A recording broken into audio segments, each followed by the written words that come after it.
Welcome everybody, look at you. So many of you care about this, don't you? There's a lot.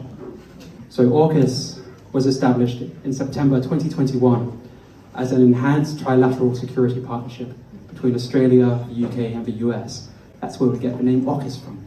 Tonight I'm going to be talking about Pillar 1. So Pillar 1 is to do with the acquisition of nuclear submarines and everything about that. We're not so much talking about what's going to be happening in 20 years tonight, okay? We're focusing on the foreseeable future. The deal was signed off by then PM Scott Morrison without public debate in Australia. There was no public license, and with bipartisan support by the major parties. It abruptly ended our deal with the French, really damaging our relationships. I organised free chess down the way, and lots of French people go there. They actually have a pretty bad perspective on us. You wouldn't know it, but they do. They genuinely do. They're aware of AUKUS and what we did. Okay, that was to the tune of $3.4 billion falling short or out of that deal. Now, if you think that's a big amount of money, times that by 100 and round up, and we've got north of 360 billion with a B. Isn't that incredible? Over 30 years that this deal was going to cost. And that's if things don't balloon out. So raise your hand if you've ever heard of a government deal that hasn't ballooned. Nobody. I appreciate your honesty. Thank you so much. It's a risky deal. In other words, if the US pulls out of this deal at any time, for any reason, we don't get our money back. I know it's not all about money, but the US is increasingly temperamental, yeah? The current, or rather incoming US president wrote a book called The Art of the Deal. Raise your hand if you've read it. I appreciate your honesty. One of the most quoted lines from that whole book, from The Art of the Deal, from the incoming president, is never get too attached to a deal. Because most of them fall through, even the best ones. Even the best ones don't get attached because they fall through. Keep that in mind, just as context for tonight. For these reasons, AUKUS is controversial. Okay? Former Labour PM Paul Keating, Coalition PM Malcolm Turnbull, and former Defence Minister Gareth Evans have all publicly criticised the deal. But it's also got its supporters, okay? I don't want tonight just to be detractors. I know there are supporters here, and I've spoken to them, and they've got very good reasons as well, okay? Supporters speak about the future becoming an increasingly scary and concerning place in which defence and deterrence and good relationships with the partners we've had throughout the 20th century are actually extremely important. It's not trivial, it's important. This topic is locally relevant. Make no mistake about this. If AUKUS continues, HMAS Stirling, which is the Royal Australian base, just across the beach from Kwinana Beach, okay? It's 40k or 40-minute drive from here, not far away.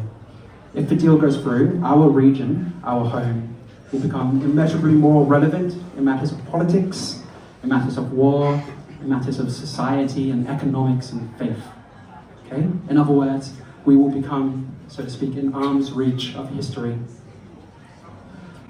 Now, we cannot all be expected to be on one mind with this, of course, and so we have to speak our mind. What's up, Lisa? Hello. Okay, we have to do this from the heart without closing our eyes and our ears. Okay, so with that in mind, I have a significant question for you, okay? In organising this, we've been talking a lot about risks and opportunity and sustainability. Our ability to sustain nights like this, to get incredible speakers like we've had, right, is proportional to our ability to share drinks with one another in the pub. I'm not joking, that's literal, okay? That's a fact, a stone cold fact. So do your best. If you have a choice between grinning and grimacing, I promise the former is more pro-social and better for everybody involved. Grimaces are welcome, just make sure you follow it up with some form of cheers. I'm going to introduce all of our speakers at the same time. I'm going to leave it to them to elaborate, but please know this. Half of the night is for speakers, the other half is community, the police of the pub. Okay, so I'm going to leave it to you to surface anything that might go underneath the radar. That's up to you, okay? Don't say nobody's talking about it if you have the opportunity to talk about it. In question time, there are 2 benches here for you to line up on. Do say your piece. Recognize that if you take too long, you're eating other people's pizzas, and be generous. So, to tell us about the deal, we have Paul Myler. So, listen to this. Listen to what kind of person this is. It's incredible. So Paul has just returned to Perth from Washington, where he was Deputy Chief of Mission at the Australian Embassy. Since 2019, he has supported Ambassadors Hockey and Rudd through the major geopolitical and economic shifts of the last 5 years, including COVID-19, China's economic coercion of Australia, people who like wine remember that very well, the emergence of major power conflicts. He was closely involved in establishing the AUKUS deal and shepherding it through US Congress. Prior to Washington, Mr. Myler held a variety of positions over a 30-year career, including ambassador to Russia and the countries of Central Asia. I'm going to say it was extremely scary contacting you. I'm so grateful to the people who put me in contact. When I contacted him, I was eating Korean food, and I had like a mouthful, and I thought I had time to swallow before he answered the phone, and I didn't. And I think he caught on to it, because like the first thing I said was totally inaudible over my chimkey, and it just broke the ice. So there's a tip: if you're ever networking, just fill your mouth with kimchi. So the geopolitics, right, is all very, very interesting, but what does it mean at the local level? Mayor Hannah Fitzhardinge was elected to her role in 2021, following 5 years as a Beaconsfield councillor. Before this, she spent 15 years in corporate public affairs, government approvals, strategic communication, and in the resource sector. In other words, she has a wealth of experience. It's a diverse wealth of experience. She's not just somebody who's been a councillor, she's been a great many things. She has a great many hats. She's just returned from a 12-day trip to the US, for which she, Glenn Dougal, the Fremantle CEO, and other mayors from the Southwest Metro visited US shipyards to learn about the impacts of local communities, of shipyards on local communities. It's with this focus on the relationship between the military and Freo that Mayor Fitzhardinge is here tonight. You're welcome to applaud after I say each speaker.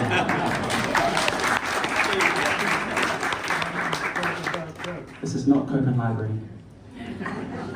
Okay, what about the technology? What about the tech? Commodore Matt Hudson is currently the head of technology in the Australian Submarine Agency. He is responsible for the engineering and technical services in support of the nuclear-powered submarine program, including setting technical standards and overseeing nuclear safety management.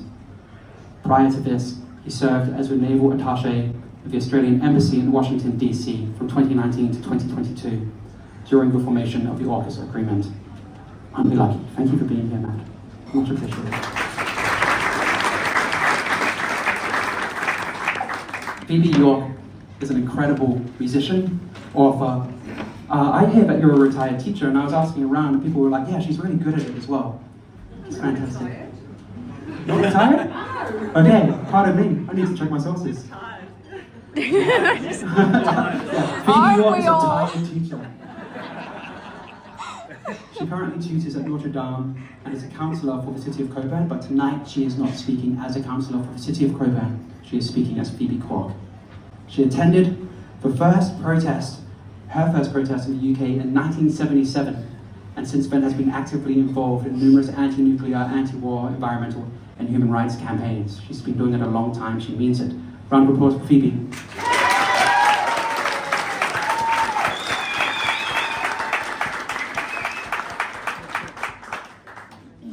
Now, the topic is what AUKUS means for Freo and Cockburn Sound. And it's easy to focus on AUKUS and ignore the Cockburn Sound part. It's actually really interesting. As I was doing this, I had to admit to myself, I know diggity all about Cockburn Sound, and so I called Brendan. Brendan Moore is a Whadjuk man, a traditional owner. He is the former chair of the Southwest Aboriginal Land and Sea Council. So today he's going to be sharing with us the traditional and lasting significance of the region under discussion. Okay? I want to let you know that Brendan is not going to be talking about AUKUS, he's going to be talking about Cockburn. Welcome, Brendan.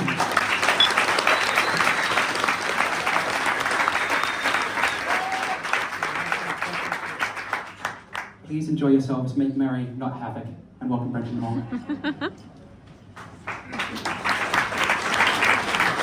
Thanks, Trisha. And I'm not here as a City of Fremantle officer, but I do want to acknowledge the Mayor and the elected members I see in the crowd. I should say Kaya. Kaya. Nān Jurapin, Nijin Nān Walina, Nān Maya. It's just a era Kara over the hill. Yeah, I've lived in Fremantle, luckily, for the last 24 years, and South Fremantle, that is.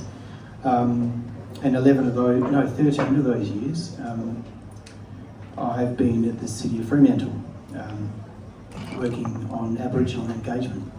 But I'm here not to talk about myself, but more about the Cockburn Sound, or as Wajak Noongar people call it, the Derbil Nara.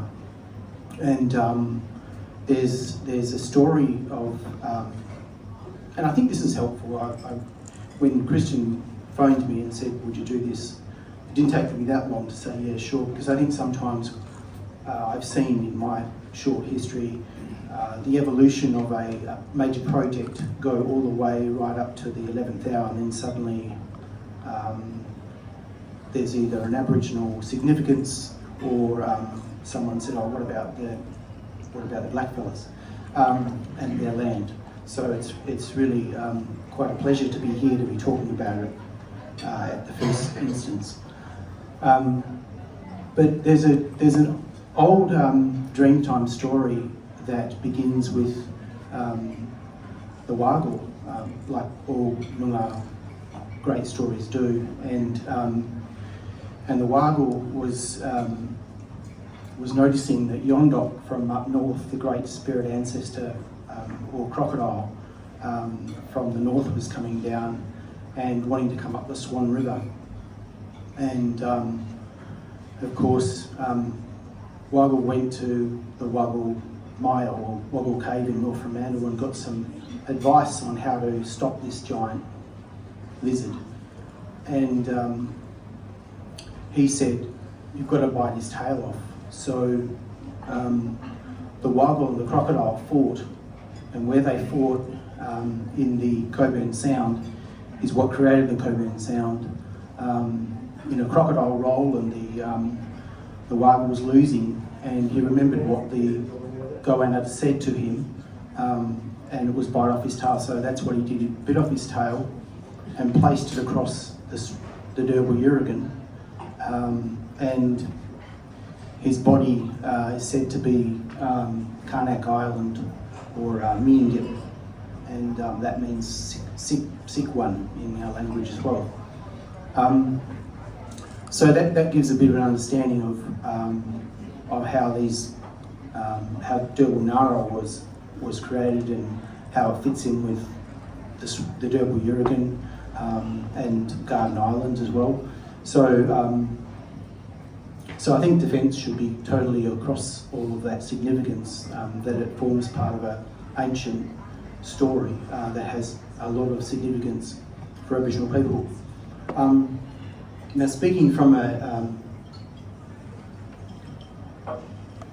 administrative point of view, that story hasn't met the significance as a registered Aboriginal site.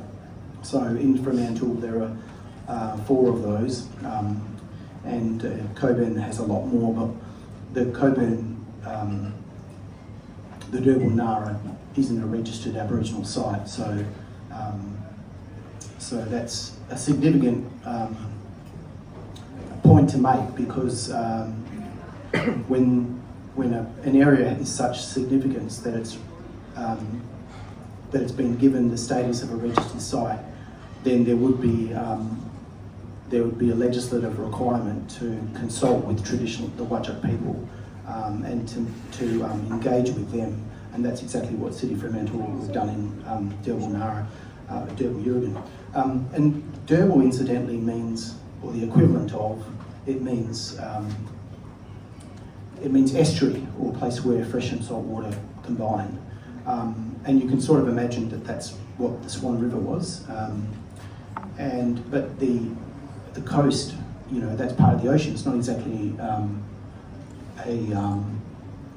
it's not exactly an estuary, but there's another ancient story, which and Nara means on the side. So Derbil means estuary, and estuary on the side. And if you look at an old photograph, you'll see the Swan River come out of the Swan River mouth and head up towards Rottnest. So it's totally plausible that in 6,000 years ago, that area was in fact an estuary. So it all kind of makes sense, at least to me. I think that might cover it, and I'll admit that I know not very much about AUKUS. Thank you, Brendan Moore.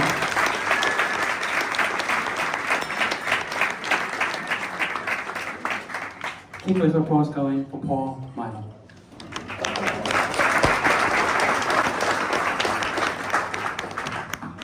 Good evening, everybody.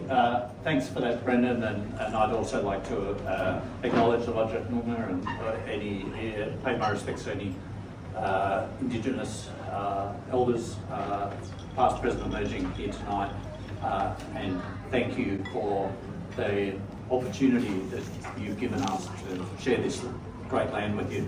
My name is Paul Myler. I'm I call myself a Perth boy. I wasn't actually born here, but I spent my formative years here and then went away for a long, long time. You have me back here in South Freo on the first night of my retirement. I retired on Friday. But I actually only handed in my laptop and my iPad and my phone at lunchtime today, so I suppose I only technically retired today. I am the sacrificial lamb, I think, or maybe it's Matt, but one of us is going to be the sacrificial lamb. But look, you really are very fortunate tonight, because this is a great diversity of speakers, and you know, I'm entertainment, but Matt actually knows a lot, and we were both on the journey from very early in the piece of AUKUS, and I think that's important, and hopefully in the Q&A we'll bring some perspective that you'll find interesting. I just want to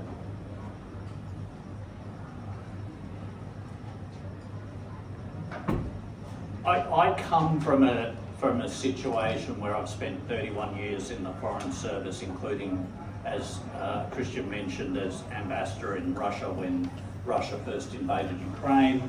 I was when Tony Abbott said he was going to shirt front Vladimir Putin, he sent that email to me to go in and shirt front Vladimir Putin. I had a crack.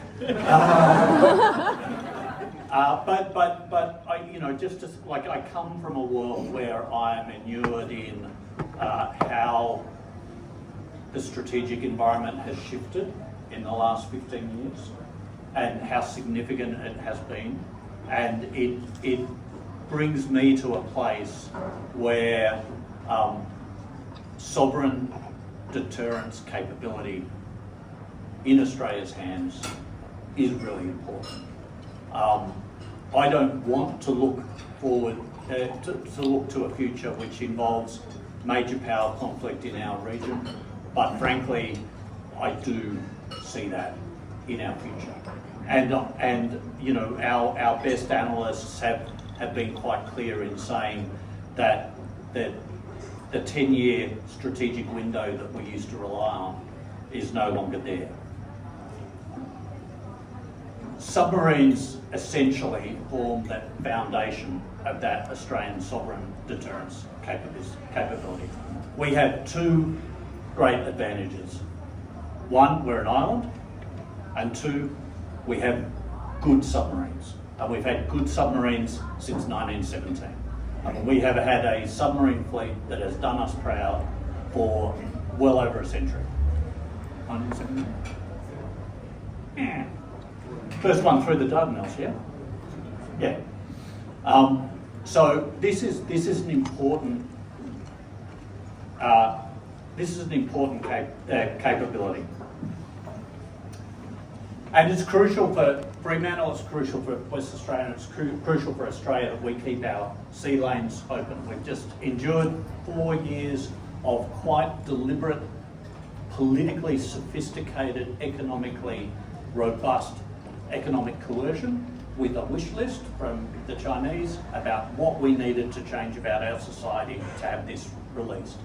And I'm very glad to say I've been part of a government service through a couple of different governments that did not budge an inch on any of those ideals and saw us through to the other side of that economic coercion. But it is a reality. It is a reality. And it's long been recognised that Fremantle has a role to play in keeping these sea lanes open. We saw this in the Second World War, where we had 130 odd US submarines operating on rotation out of here. Another 50 or so UK and Dutch submarines ran 420 odd combat missions and were absolutely important to our thing. So for our national resilience, in my view, and our sovereignty, Fremantle and WA do have to step up again at this time and play the role that they have played in the past. Now, one of the things I really want you to leave this discussion with is an understanding that agreeing AUKUS was not easy. And I don't mean it was tough doing the deal. I mean all three governments really grappled with this idea. This is a big decision.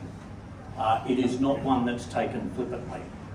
We all may have different views on, well, we all may have the same view on Prime Minister Scott Morrison, but I can promise you that the discussions that were happening were very, very difficult in terms of grappling within each of the three governments on whether or not we could do this. And I think in particular, it was really important that we did this deal with President Joe Biden, because he is well known as having an extremely cautious and conservative view on nuclear posture, and he certainly grappled with this. I've said privately before, but now I'm not a government official, so I can say it on my stream, I suppose.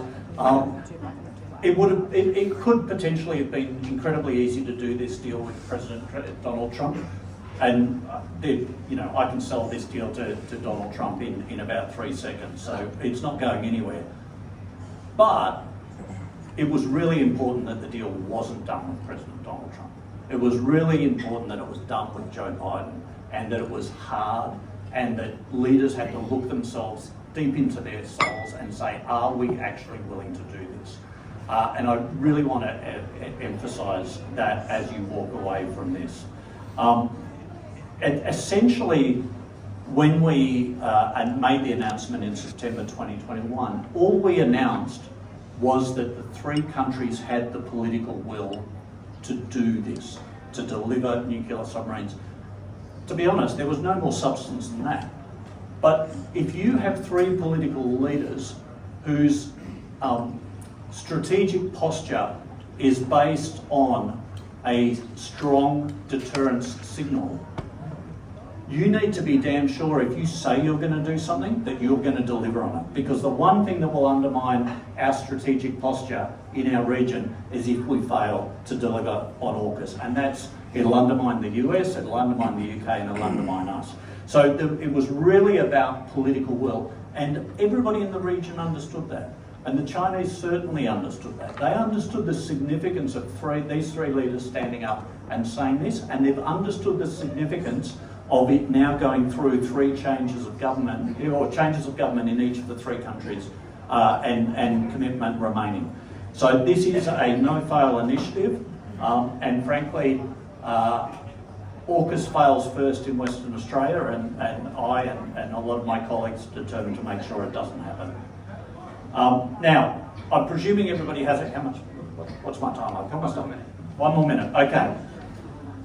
We'll have lots of time for questions. I don't want to cut into that time. What I would ask you to take away from you is this is not an arms deal.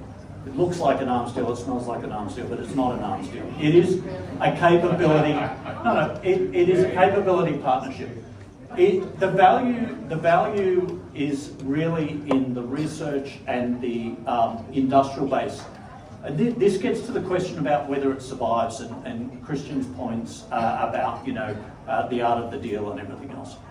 This is a coming together of three countries because they need each other. The US needs to be able to strengthen its submarine industrial base, it needs a more resilient supply chain, and it needs our assistance to do that. In particular, it needs an extra maintenance yard because it has an incredible backlog of maintenance on their Virginia class and other submarines, and without the maintenance being caught up to speed, they cannot get those boats on station. The UK needs us because at the moment they're trying to build, without AUKUS they were trying to build a next generation submarine with only 12, and you can't really run a commercially viable fleet of under 20 boats. So it's important that the UK and the US and the Australian programs combine. There are all of these ingrained parts of this deal which mean that we are all reliant on each other to deliver this. And the final thing is, it has been the trigger to break down a significant number of the barriers to entry for Australian innovators, technology companies, educators and researchers into the US defence industrial base, where frankly a lot of the money that leads to all the best dual use technology advances is. So this is a really, really important economic opportunity for all of our colleagues in Freo, all the way down the coast, out to Bibra Lakes, that are trying to operate in this space. And I'll look forward to your questions.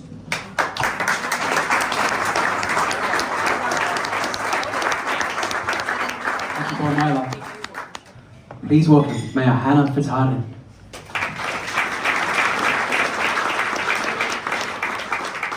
Thanks, Christian. And look, it's getting towards the end of the year. I hope this isn't going to eat into my 5 minutes, but I just want to acknowledge Christian. Christian was one of our Citizens of the Year in Fremantle this year. So when you see him wearing his fantastic medal,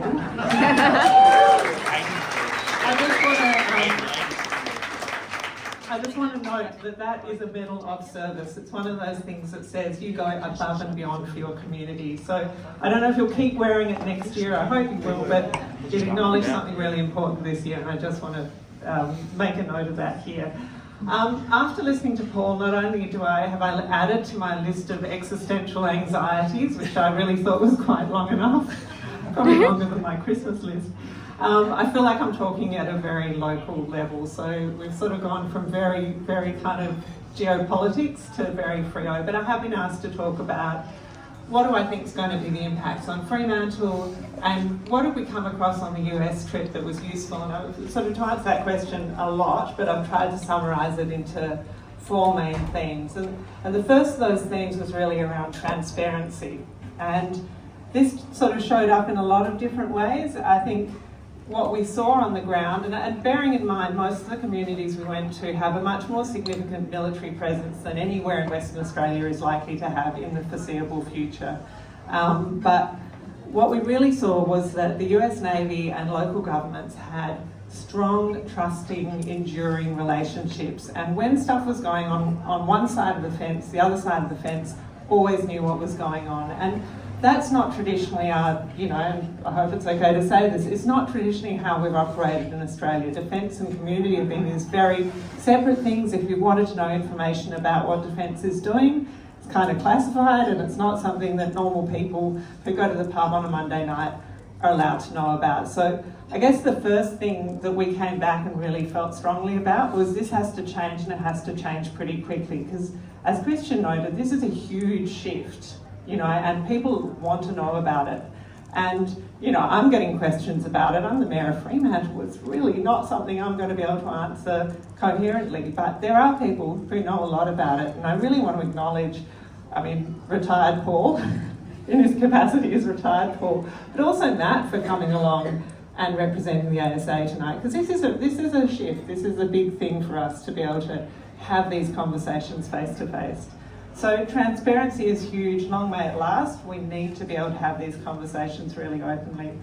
The other big one, and you know, for those who get to see me speak a bit, I'm sorry I'm banging on about this again, but geez, housing. Like, housing is one of the biggest issues that's going to come out of this, not just for Fremantle, but for the whole region. So we went to San Diego. It's a nice place. It's quite a lot like Perth. It's got some Freo-ish bits. It's got good surf. It's a nice place. What absolutely blew me away was to find out that 160,000 people commute to work in San Diego every day from Mexico.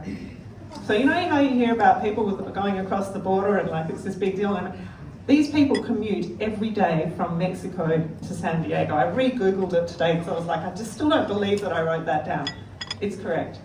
So that's because of cost of living. So San Diego is considered to be it's the most unaffordable place to live in North America when you look at what people earn and what they have to spend to live there.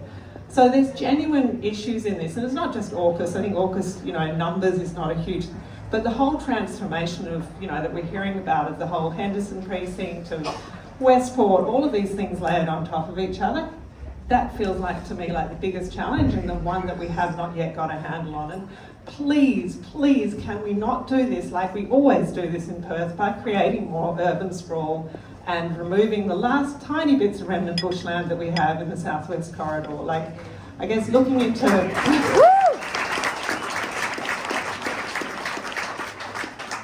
it makes my heart kind of... but, you know, you look at the demographics as well of the people coming here, and it's not, I think we all think about there's going to be, you know, families who want to have a dog and play a sport. And actually, a lot of young people, a lot of young couples, they want to live in vibrant urban centres. So density suits them. So this should be a massive catalyst for us to get on top of density and stop doing the kind of suburban subdivisions out to, you know, we don't have Mexico, but... with housing, with people, the second issue that comes is transport. So what was fascinating in San Diego, because there's a lot of people trying to move around every day, even over a border, was the amount of investment into transport. So we saw things like bus rapid transit, which I know we've got mixed feelings about, great tram network, for those of you who are interested in these things, unfenced. They didn't put fences around it. Very exciting in Western Australia to see that. And things like van share, which we'd never heard of, which means that if you live out in the outer suburbs, the government will basically buy you a van if you agree to put people who you work with in the van and bring them to work. That's kind of great. So we saw all of those transport initiatives, and when we look at what's going to happen in the and already what's happening in the Southwest Corridor, it's incredibly hard, you know, to get to Henderson via public transport or to Garden Island or any of those places.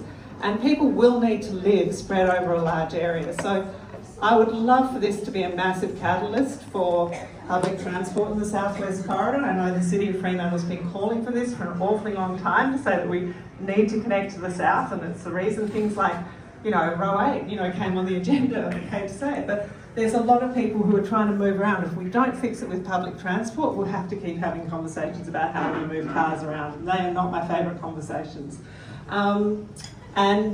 Finally, the other thing we saw, which we were like, let's implement that immediately, everyone uses ferries. Of course they do.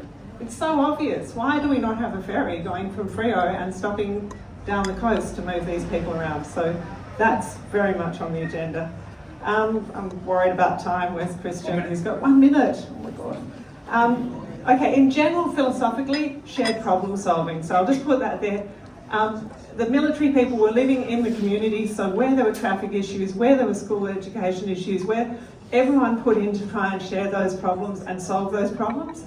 And the US Navy is really active on lobbying state and federal governments to come and spend money on infrastructure for those issues. I finally want to touch on, so this was one more thing.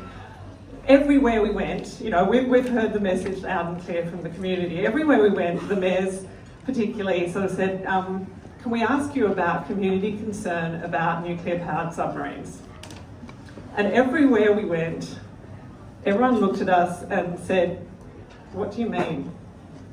And it was really weird for us. It was really weird. Paul's probably experienced this as well. We found it weird. We were like, come on, like, San Diego, you have the biggest installation of of nuclear-powered vessels, like just over there, just on the other side of the harbour. How are you not worried about this? And they're like, it just doesn't factor on our risk register. So, and this really spun us out. So what they said, they ran through their risks. I mean, they're like, you know, wildfire and tsunamis and mudslides, and like they have a lot of issues in California that I'm glad we don't deal with quite so often. And I honestly don't know if it's because they haven't had an incident in the however many years since they've been doing nuclear submarines, or whether it is that nuclear submarines, nuclear-powered submarines, pale in comparison to nuclear power generally, and maybe that's where more of their energy goes, but it absolutely fascinated me. So it comes to transparency for us here. It's clearly a community concern. And, you know, I'm really glad we're having this conversation that is an open and inclusive conversation that just helps us understand what we need to be able to share in terms of information, because it really is, it is big, it's complicated, and in a world where polarisation is becoming really normalised, I do think it's important to leave the space for a diversity of views and opinions, and for leaders to try and hold that space. And it's to Christian's point earlier, so we can keep having conversations that include everyone. Thank you.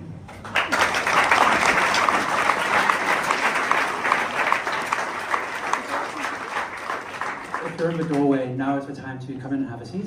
There's a spare seat here. I see Brad, South Metro MLC.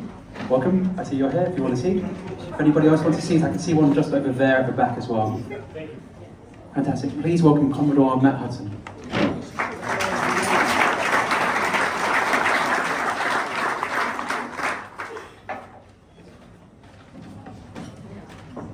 Well, I don't know why I'm unfolding this because I can't actually see them in this light. So I might have to ad-lib a little bit. Thanks for inviting us along tonight, Christian.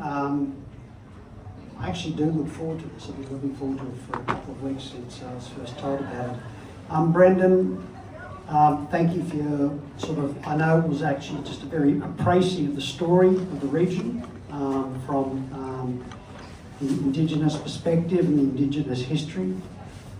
Thank you, Hannah, for your, I guess, recount of both your visits over to the United States, as well as a bit of an insight and understanding into some of the issues that are important in this region. And I think particularly going back to the start of Hannah's talk, and she alluded to defence is often obscure, dark, you can't penetrate. We realise that with this particular program that we actually have to open up a lot more and you know, share the reasons behind what we're doing, but also share the detail of what we're doing as well. We understand, and in fact at the end of Hannah's talk there, she's talking about how people in San Diego, and it applies to other bases around the United States, are not fussed by nuclear. They've built up that trust over 70 years. Okay? And we don't pretend for a minute that we can just borrow that and say, right, people trust us. The only way that we can build up trust is over a period of time by having these conversations with people around the country in local communities. So a community here, communities down in Rockingham, communities everywhere in the country. And that's what we intend to do, is to have those conversations. And as much as possible, give fact where fact can be given. That's why you've got me, the nerd of the group up here, the so-called technical expert. I do head up a significant part of the ASA, which is around the technology and the engineering of what we do. And I think during the question time, I look forward to being able to answer your questions. Just a couple of words, and these are really not important messages. I was just given some guidance before we came here that some people might be interested in understanding some of the economics, or how it might affect the economics of the local area. Others talked about safety, and there was another line along the lines of disposable and storage of waste. Look, these are just three particular topics. There are many hundreds of topics, so I won't linger too long on any one of them, because your questions might guide us down a different path. But suffice to say that Western Australia is very much at the forefront of the optimal pathway for the nuclear-powered submarines. It contains the base for our future nuclear-powered submarines, for our current submarines. So it's very important to us as a nation and as a Navy. We're looking to invest a lot of money in this region. That might be welcomed by some, not welcomed by others. But we are looking to invest a lot of money in the region, particularly to expand HMAS Stirling, take the submarines as an operating base, and also to do what's called the operational level of maintenance. There will in fact be, we're building up a facility. Many people might be aware that we're building up what's called a controlled industrial facility there. And that's where we will be doing work on the nuclear submarines, component parts of the nuclear submarine, and I'll perhaps generate some discussion around that a little bit later. Importantly, just touching on a point, disposal and storage of waste, we emphasise over and over and over again. It's important that we do emphasise, and it's important that people ask questions of it if it is of concern. Around how we're going to handle waste and the disposal of eventually the spent nuclear fuel. First of all, we will be disposing of our own nuclear fuel when eventually these submarines decommission, and only our nuclear fuel. We will not be disposing of other nations' nuclear fuel, including the United Kingdom and the UK. We are building this low-level controlled industrial facility at HMAS Stirling, and it deals with low-level industrial waste. Okay, this is waste that's generated by ships that are operating alongside, and it's everyday tests, chemical tests that are done on board the submarines. It's similar to the sorts of tests you'd find done in hospitals, or waste generated out of radiological facilities in hospitals, universities and other research areas. It's gloves, it's wipes and that sort of stuff. It will not be handling medium or high level waste. That's much later down the track. We don't have all the answers on how we're going to do that, but it's a future problem that we are working on right now, because it'll take a decade or two to sort that out. And finally, safety. One of my responsibilities is to deal with the safety management, the nuclear safety management system for the agency. The Director General of the ASA is responsible for the safety of our people, the public and the environment in relation to naval nuclear power reactors from cradle to eventual disposal. I emphasise that because there is no handoff point for the ASA. We have the responsibility for the safety of the nuclear reactors in these submarines forever, and that means we have every decision we make from now through to eventually when they are disposed of. We have to be mindful of the safety of those reactors, and that is a mindset that we've adopted, and it's built into the procedures as we're building the procedures and the processes and the usual policies that you have around these things. With all of that in mind, we can never hand off that responsibility. You're looking at the watch, I'm over. 1 minute. It's always 1 minute, isn't it? I shouldn't have asked. I would have had another 5 and only had 1 minute left to go. So listen, I really don't want to say too much more. It's not because I really want to allow people to ask their questions. I'm happy to answer anything. One of the important things is, as Hannah said, we're always guarded about what we say. We're always concerned about security and exposing classified information. The good thing is I'm fairly well versed in a lot of this now. I've spent a lot of time in US nuclear submarines over the last couple of years. I've been to all of the bases. I've been to all the construction yards. I've been exposed to a lot. The good thing is, once you've exposed to a lot of information like that, you know how close you can go. So in fact, I can actually talk about a hell of a lot. Great. And I'll simply say no when I can't go any further. Okay. Thank you so much.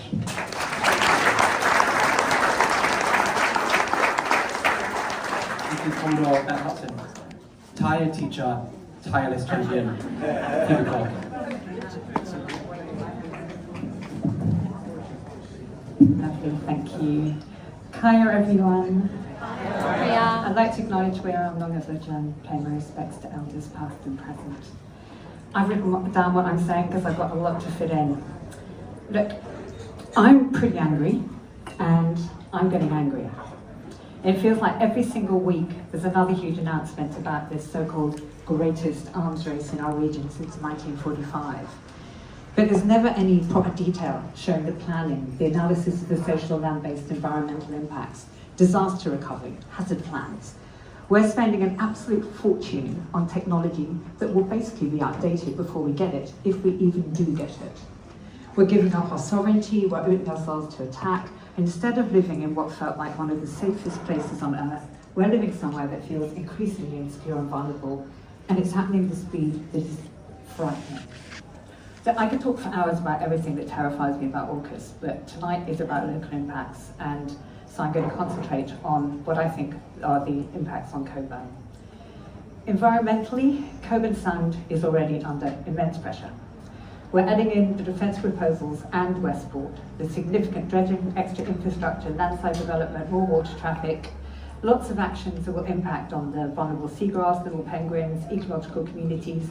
There'll be more bush clearing for roads, let alone the houses.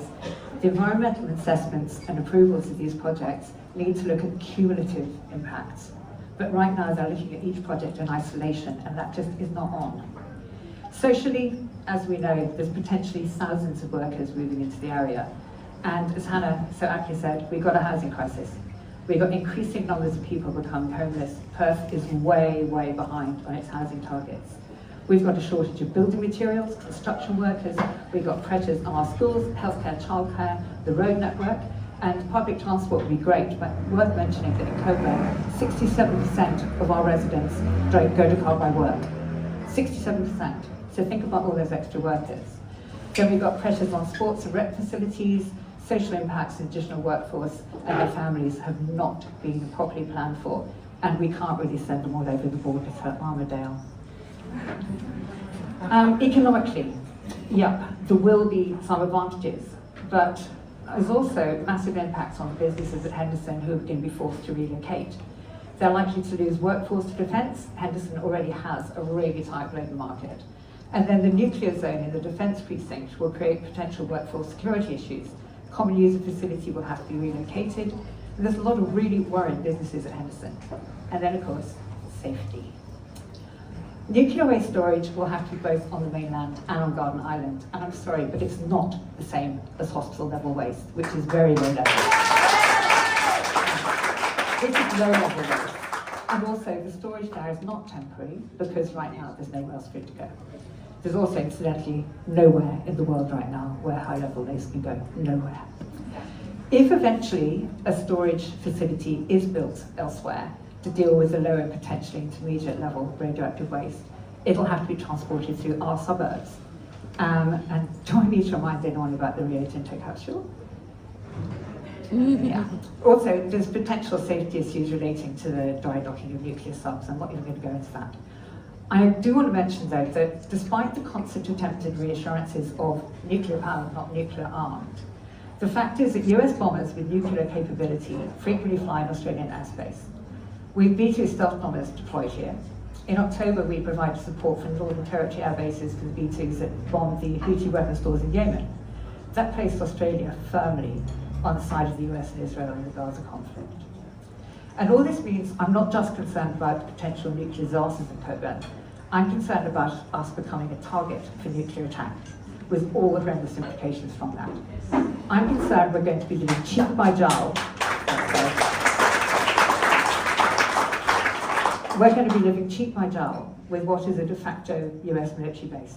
700 US defence personnel stationed here. If America goes to war, and there are American defence assets in Cockburn Sound, those assets will be an immediate target, and we will be collateral damage.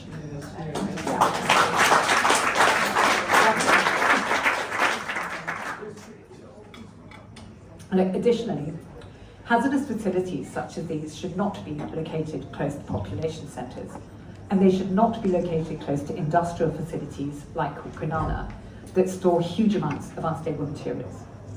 You've got hydrogen, aviation fuel, bitumen, biofuels, caustic soda, lithium hydroxide, loads of oil and gas, and CSBP has a storage facility that takes up to 40,000 tonnes of ammonium nitrate. Do you remember the biggest non-nuclear explosion ever, the Port of Beirut in 2020?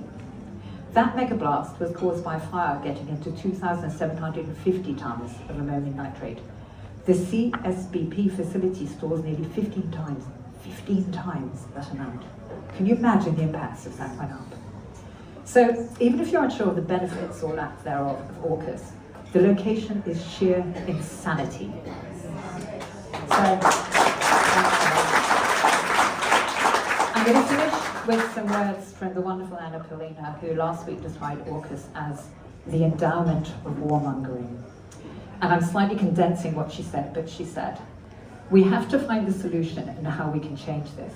We need to unlearn, change the old ways, move from this traditional testosterone-driven way of global relations, move from ecosystem to ecosystem. I couldn't agree more. Thank you for listening.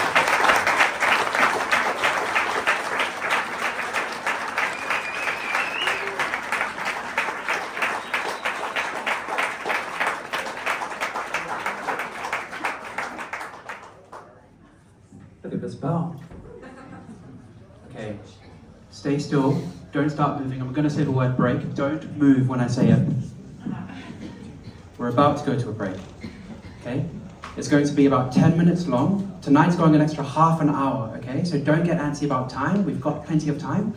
But if you and your table want to get a drink, just send one person to the bar rather than the entire table for the local staff, please do. When you return, there are 2 long benches here.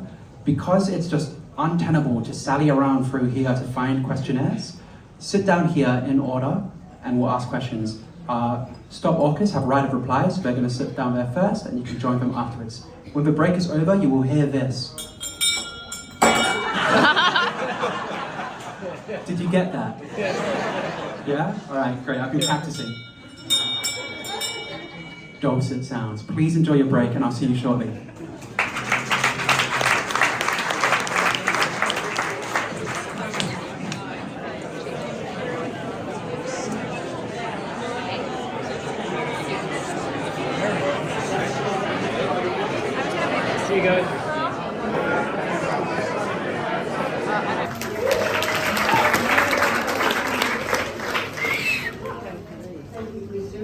Thank you to the Fremantle Network and to all the panellists.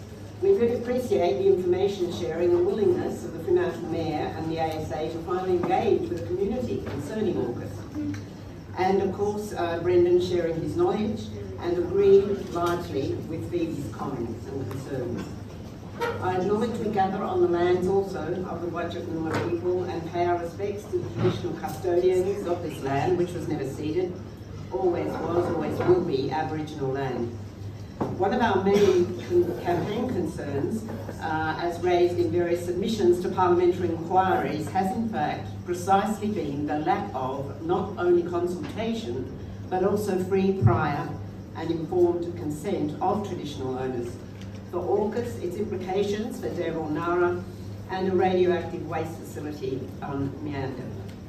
Stop AUKUS campaigns for a nuclear-free Indo-Pacific, a sovereign defence and security policy and peace. We believe our greatest existential threats are climate change and nuclear war. We oppose the rising militarism in the Asia-Pacific, the US drive to war on China, and the growing number of US bases here, and of course Australia kowtowing to the US.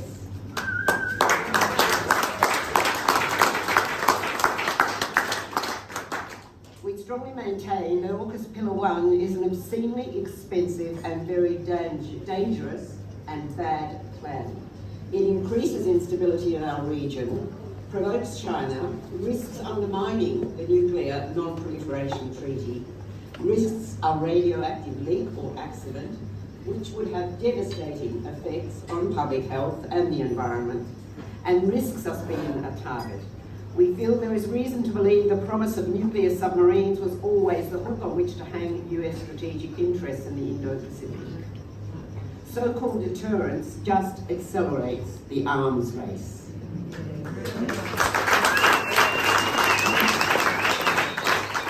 Folks can access further info about our campaign through the flyers and of course signing up to our newsletter. But we would like to prioritise several concerns relevant to Cockburn Sound, also shared by fellow anti-nuclear peace and environmental campaigners, and pose related questions in this first instance to Paul and to Matt. Following on from Phoebe's comments about us being a target, we asked, was due consideration given to the risk of the rotations of US nuclear-powered submarines at HMAS Sterling, making Garden Island and Cockburn Sound a target, undeniably? Prior to Australia signing up to this, are there any estimations of casualties and injuries in various accident scenarios? NukeMap has already readily accessible interactive online tool which generates this sort of data. And this is only initial numbers. Can the community be informed as to Defence and ASA's calculations, please? Next question.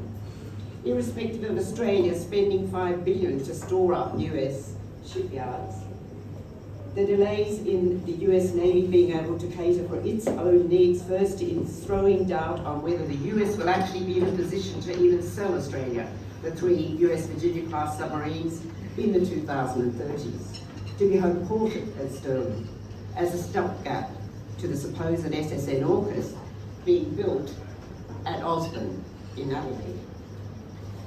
There is also the belief by some experts, as was touched on earlier, that technology developments under AUKUS Pillar 2 will render the nuclear-powered submarines redundant. Could Paul perhaps please, who we understand recently delivered the keynote at the UWA Masterclass on AUKUS Pillar 2, comment on this shortly? Thank you. I'd like to hand over to KA, who will tackle a few other 2 questions, and then to Joe.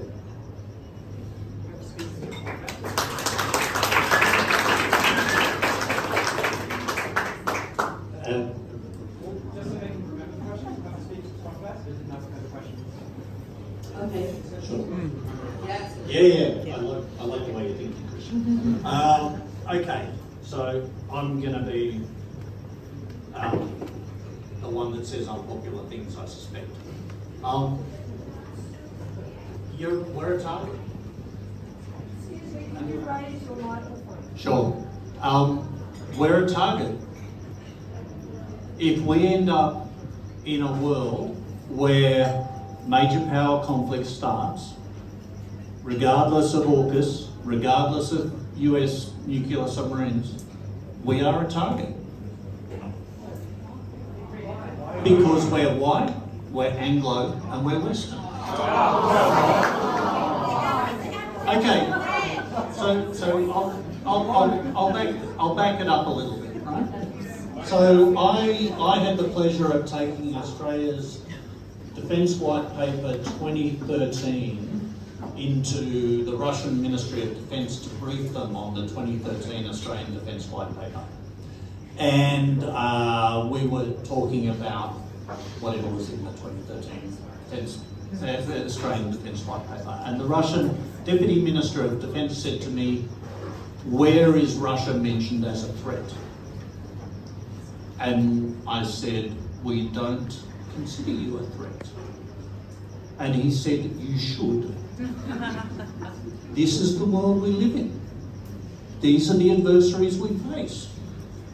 They can be our best economic partners as well, but we should not pretend that we have not already been put into a box and we live in that world." And I can't, and I've genuinely thought about this. One, I can't work out what it would require of Australia to move perceptions in Beijing and Moscow, for 2 examples, such that they would say Australia is no longer aligned with the West. And the only way I can think of that is a country that I would not recognise and would not want to live in. And this is the reality. A couple of quick things, nuclear accidents. I think Mayor Hannah gave us the answer, and this is, and I think Matt said this absolutely accurately. We cannot assume to adopt the trust that has been developed between the US nuclear navy and the communities that host the nuclear navy. That trust has been hard earned with transparency and proof over 70 plus years, and they have not had any accidents, and What? they have not had any nuclear reactor accidents in the nuclear navy. It has not happened. They've run into some things, but not that led to nuclear accident. Now, so the key thing there is this is a trust that has to be developed over time, and we understand that. It has been developed in the US. It will take time for us to develop it here. But I will say that the one thing, the US nuclear navy is putting Matt and his team on notice. They defended this technology and kept it safe for 7 years. If we screw it up, like they are holding us to the highest standards of stewardship. They are asking more of us than, frankly, they ask of themselves, I think, because they need us to reach such a high mark to protect the trust that they've developed with their communities. And I'm not asking you to believe me. If right? you want trust, you should ask the people first instead to do something first instead of asking people. That's trust. And I accept that, because the other question was, why was there not community consultation beforehand? And I think, look, as somebody that was, in those discussions at that time, that was a really difficult one to work out, right? Because as I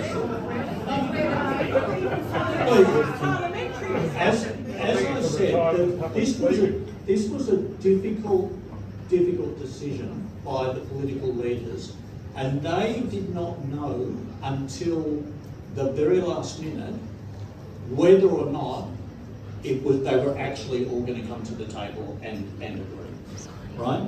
This was not something that was locked in and loaded, and 6 months before September 2021 we knew what was going to happen and we could run consultation processes and all that. There was two requirements. The three country leaders agreed that they had the political will to do this, and that in each country there was bipartisan support for it. And that was achieved. And it is not an ideal situation, but it was achieved. I'm going to ring the bell to let people know when it's time. Please. Okay, can we have are you satisfied with that?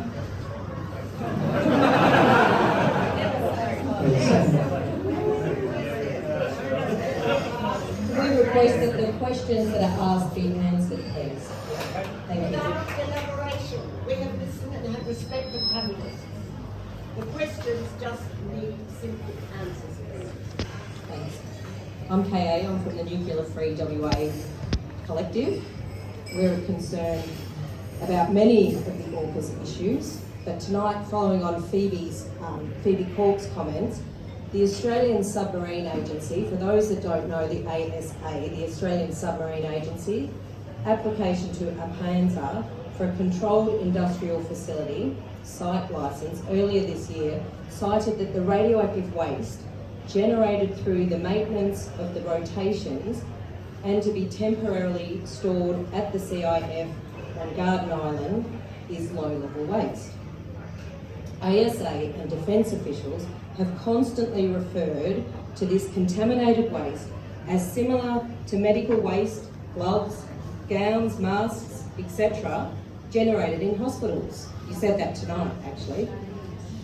This has been refuted by the Medical Association of the Prevention of War, who claim radioactive waste from hospitals is very short-lived waste or very low-level waste, both of which are disposed of in landfill after a decay period, right?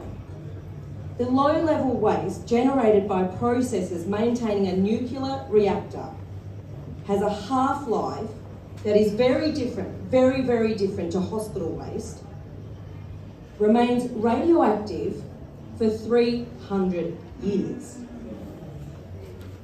And hence the need for a repository. This waste issue has been ongoing for 80 odd years without any solution. Plus, how can storage be termed as temporary if there's no permanent storage facility here, found to be suitable or determined to have social licence or free, prior and informed consent by First Nations people? So, Commodore Matt, could you respond to this vexed waste issue, please?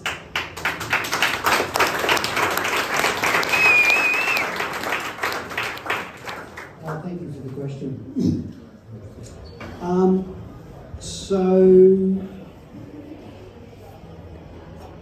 the question, as I understand it, was around if it's temporary waste, where are we going to store it? Is that the crux of the question? The level of waste and the storage of waste. The level. Okay, so the level of waste that so the controlled industrial facility is designed to be able to store up to low level waste, so very low level waste and low level waste temporarily. How long for? Oh, how long for until we can determine where on the defence estate we're going to store it permanently? So you're asking us to trust you with this? Yes. So we have a defence estate. And what we need to do is engage communities across the defence estate over the course of the next several years to determine where we're going to store it permanently. So that'll be an ongoing negotiation until it's resolved. In the meantime, it's stored temporarily at the controlled industrial facility in Ocean Sterling. We're just 1 kilometre away from residential areas. But it's stored safely. Well, it's stored safely, it's geologically sound, it's stored in containers so it doesn't leak. The Medical Association of the Prevention of War have refuted the waste that you are talking about. It has to be stored for 300 years. No, it's got a half-life of 300 years. Yeah. Yeah. So He's got to store it for longer. yeah, but what I'm telling you is it can be stored safely at that facility for a lot. Well, it's stored in containers, they're sealed. What? No, it's not stored in a cardboard box, it's stored in steel containers. Okay. Just as you I'm find. not okay with it. I'm not okay with it. Just let me finish, please. And so, over at Lucas Heights, Ansto similarly stores containers of low-level waste there, and they've been stored for decades, and they are stable and they are safe. So similarly, we'll be storing that sort of waste at a controlled industrial facility until we answer the longer-term question on where on the industrial, so the defence estate, we'll be storing it permanently. Sure. But You call that why are you telling the community that it is like hospital waste? Why are you telling us all that it's okay, it's hospital waste? It's not hospital waste. Some of it is similar to hospital waste, it is very low level, and you are right. You are right, some of it is low level waste, but it's not exactly like some of the hospital waste, you're right. Thank you.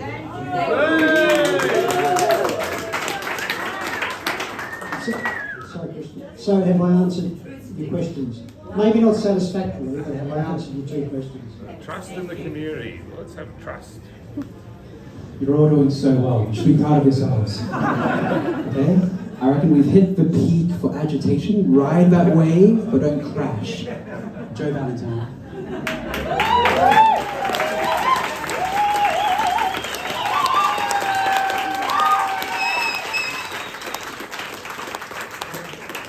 Well, thank you, Christian and Rob, for organising politics in the pub. It's always good, really good. And thank you to our speakers for showing up and in the lion's den kind of thing. You said a number of interesting things, one of which, I was taking notes throughout. I can't go through them all because I've got to quickly get to the question. But you said we're an island. Well, of course we are. Now, that means that we have a natural defence around our country. We have no actual enemies of our own making. None.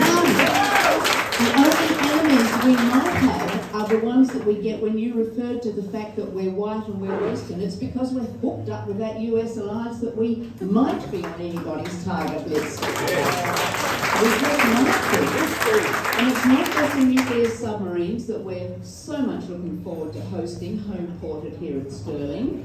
But it's about Pine Gap, it's about Northwest Cape, it's about Learmonth and other places now like Kirton Air Force Base added recently to the designated areas, which according to the Force Posture Agreement 2014 under Abbott's watch, gives the United States military unfettered access, remember those words, in some parts of the document it's called unimpaired access, means that the US military can do what it likes, whenever it likes, wherever it likes, in these particular places that are designated.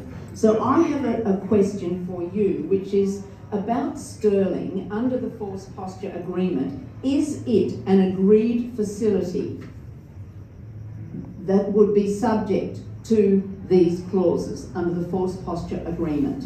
Yes or no?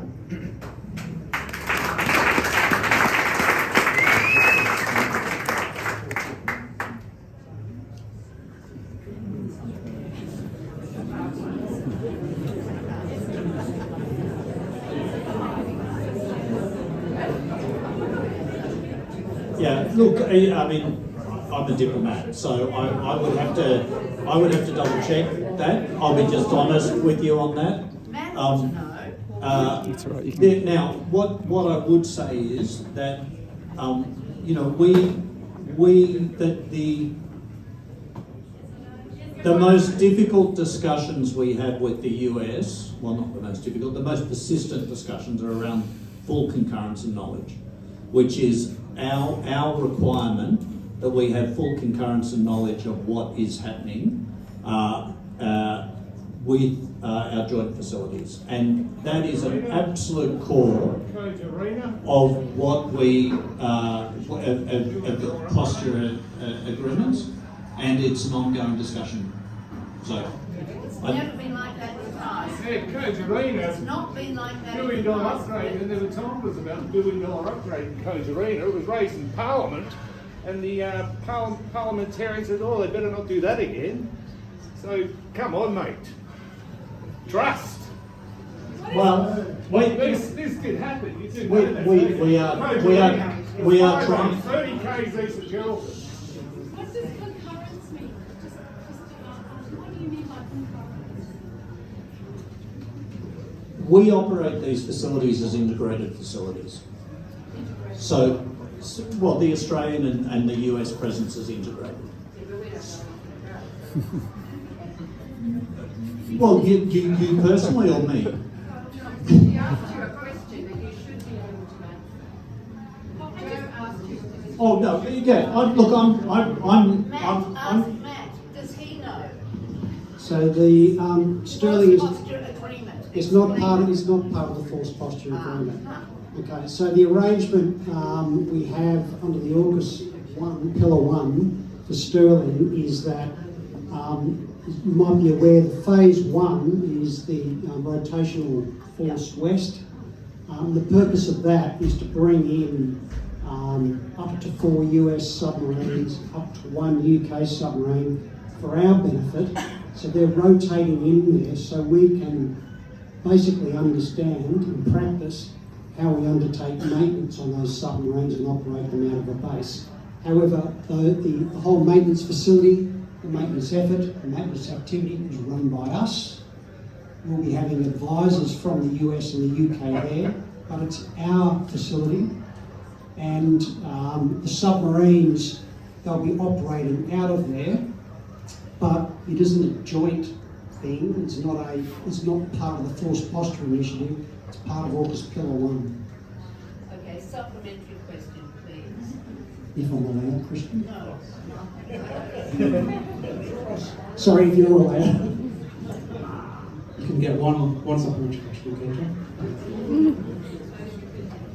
The thing is that these bases have never been joint facilities and they've never been run by Australia. What the United States Navy really wants, folks, is home porting of the US submarines in and out of Stirling. We are closer to China, the perceived enemy, not an enemy of ours, greatest trading partner. Let's talk to them, let's trade with them. Let's not go to war with them over something stupid like Taiwan, which we will be dragged into as it stands at the moment. Now, Paul, you also said there have been no accidents with nuclear submarines. That's not true. There are 9 nuclear-powered submarines on the floors of the ocean. Hither and yon, 5 former Soviet, 4 American. Their containers will corrode eventually. Corrosion happens. Now, the question is about the intention of the US Navy to actually home port these submarines without having to bother with whose flag is on top when they surface. Is that not the case? The Congressional Research Agency has been saying for at least 6 months to the United States Congress, well, let's just forget, they haven't said it in quite these words, but this is what it amounts to. Let's forget about Pillar 1, let's just have home porting, and let's encourage the Australians to buy other things that we need, like long-range missiles. And a week after that congressional report was given to Congress, what did Australia do? Purchase $7 billion worth of long-range missiles. We don't need long-range missiles. We don't have enemies. So can you comment, please, on what is behind the United States idea of home porting these boats here without having to bother with consulting with Australia?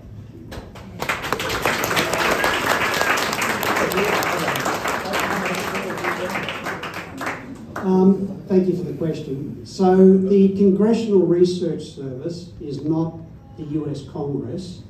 No, it reports to the US Congress, though, doesn't it? It provides some research services for congressmen, congressional representatives, and they answer a question that's been put to them. It doesn't carry any policy weight. It's to inform congressmen and senators in answer to questions specific congressmen and senators ask of them. So it carries no policy weight whatsoever. There is no discussion around basing US submarines at HMAS Stirling at all. They are coming in, they'll be there for a period of time to do maintenance, so we can learn off that, and then they'll rotate out, and another submarine, yes, will come in, UK or US, right? And that will last for a period of time from 2027 up until the early 2030s, when we actually take over our first Virginia-class submarine.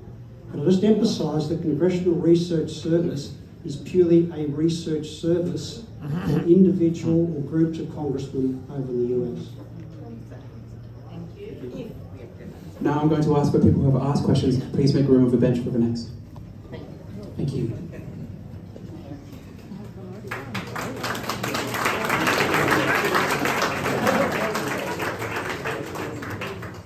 I'm Adrian Glamorgan and I work in Asia West Pacific, and the question was asked by Paul, retired diplomat, and congratulations on that. What can we do to persuade Beijing and Moscow that we are for peace? Well, perhaps we could not go to Libya, having told them that we'll leave them alone if they give up nuclear weapons. We could not go into Iraq and cause 4 million refugees. We could not go into Afghanistan and have the fall of Taliban and then the Taliban return with many millions of people mutilated, hurt, and the damage incredible just also on the troops from our allies. We could not do that. And we could go to the General Assembly like Biden did after the fall of Kabul around that time, saying, we've changed now, we're not going to have these wars of choice, we're going to be responsible people. And then a couple of weeks later, they showed to Russia and Moscow that they were going to have these 3 old white men make decisions about the Asia-West Pacific. We could not do that. And what's really concerning is that in Asia, it's deeply disturbed what we've done. They are very disturbed what we've done. So my question is sort of trying to work through the way we manufacture consent here. Is it going to be in Perth or Adelaide? Is it going to be British or US submarines? But we never, ever, in all of the consultations we've had so far, or that we're going to have, we never get asked whether we want AUKUS or not.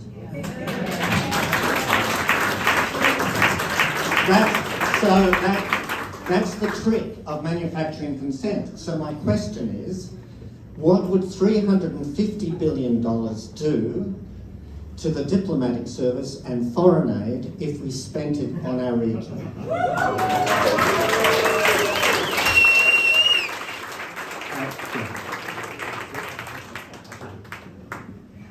I would love to live in that world as a former diplomat who was constantly trying to find government funding that would allow us to do useful things. They found it very We've got a housing crisis, but a submarine surplus. Like what?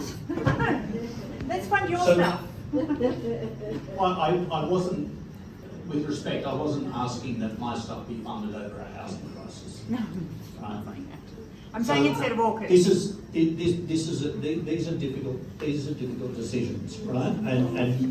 And these are important, big budgetary decisions. And I understand this, but you know, Joe referred to the silly development of Taiwan. Why would we ever want to get involved in Taiwan? Well, it's a democracy.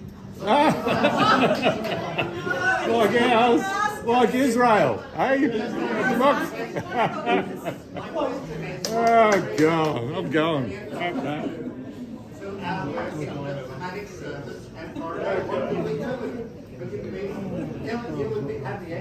I'm not going to write a foreign policy white paper for you at Politics in the Pub. But yes, of course we could use that money well. I unfortunately believe that we are in a strategic environment where that moment has passed, and that is a regret because I spent my 30-year career trying to prevent us getting to this moment. This is what I chose to do. I chose to put myself in situations where I was trying to convince people not to move towards conflict. Now, can I just, and this will get the biggest roar of derision of the whole night, so I'll just, hit me with it. I've been negotiating with the US, against the US, for most of my career. I was the senior legal counsel on the Australia-US Free Trade Agreement in 2004. I am yet to be in a negotiation with the US, and you will not believe me, but anyway, I will say it. I've yet to be in a negotiation with the US where Australia lost. And I'm saying that on the basis of the professionals that I work with and their skill at understanding Australia's national interest, and you can disagree about what that is, right? I understand that. But we have highly skilled public servants in both our foreign ministry and in our trade organisations and in our defence portfolio. And I firmly believe that we have not lost a negotiation yet. So the talk is we're just kowtowed to the US. I could promise you I've headbutted more American negotiators than Russian negotiators.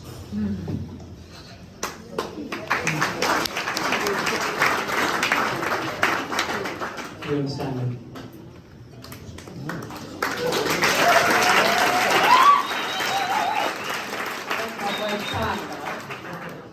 I just wanted to also say thank you. I want to acknowledge Brendan as well, and how important that First Nations is. I can just start with the cartoon, which is on my fridge. This is John Howard with the doves flying over and the poppies, and he's saying, we must make sure Yes, George will be there Monday.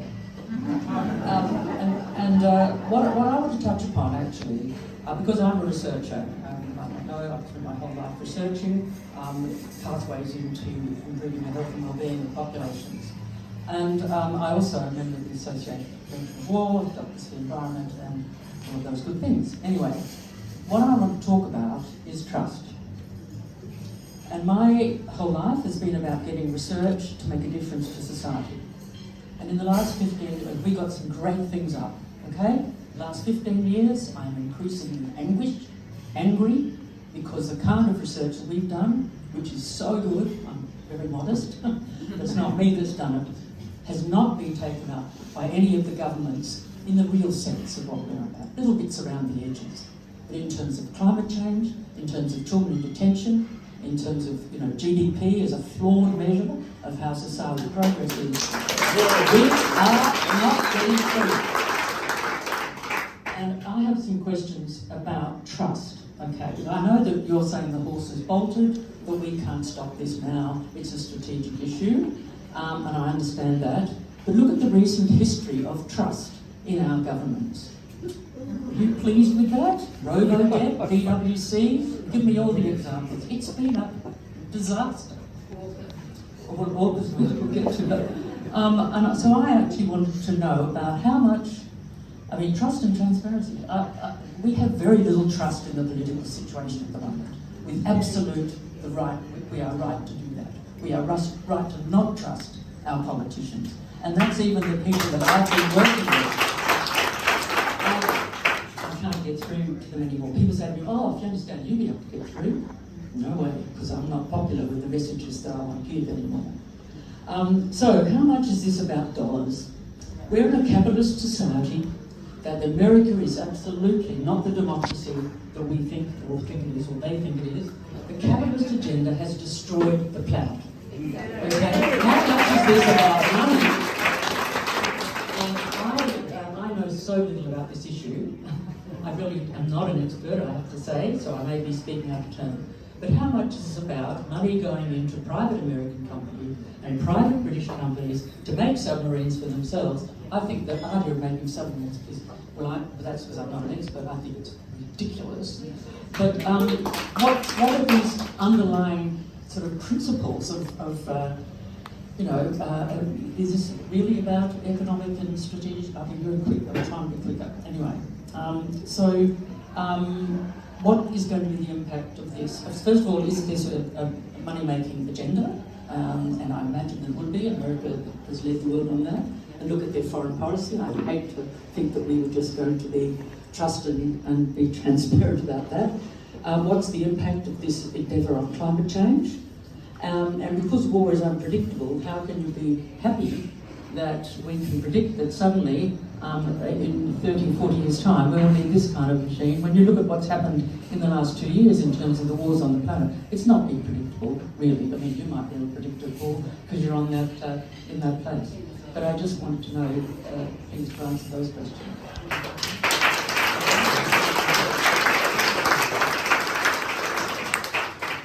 Thanks, Fiona, and look, I wholeheartedly agree with a lot of what you said. I think there is a lot that we could think about in terms of, as you say, GDP as a measure of the success of a country and the like.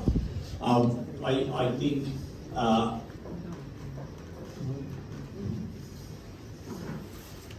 I am not. It's the social issues, the Yeah. social impact. Yeah. The inequality of capitalism is a disaster. It's the reason for everything. It's the reason for climate change, homelessness, all these issues that are facing us. That's the real issue for us. Yeah. There's technical advances that are going to come from this one. If that's the case, I'm- is China the world's biggest polluter? Yeah. Look, I'm not. Thank you, Fiona. Look, the old adage, capitalism is the best system, or is the worst system except for all the others. I know. I'm using it. I don't know.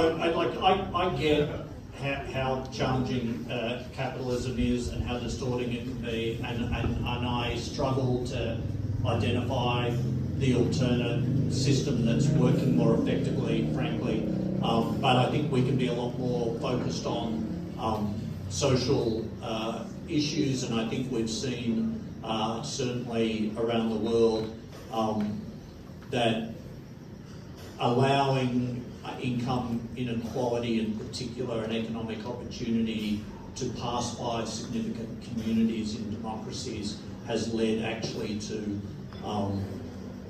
some pretty challenging outcomes in terms of an unrestrained move to the right, to the far right and the like. So I think we need to be really careful about this. I'll just say this one thing then. Governments understand how difficult it is to allocate this much money away from other issues to this issue. Right? This is something that governments have to grapple with day in, day out. Now, I'm no longer, I was never a politician, and I'm no longer a public servant. So I can say, do I think we've got a great level of political leadership around the world at the moment? No, I don't. Do I think we could aspire to better? Yes, I do. Do I think we should we should create an environment where smart people want to be politicians? Yes, that would be great. But I just fundamentally disagree with that, because the government that's making a decision to spend this money, no Australian government, let alone an Australian Labor government, is going to say, we want to support, we want to just throw money at US industrial defence primes. Like that's just not, but they did it with a careful review of the strategic environment we live in and their best understanding of what's required. Michael Barker.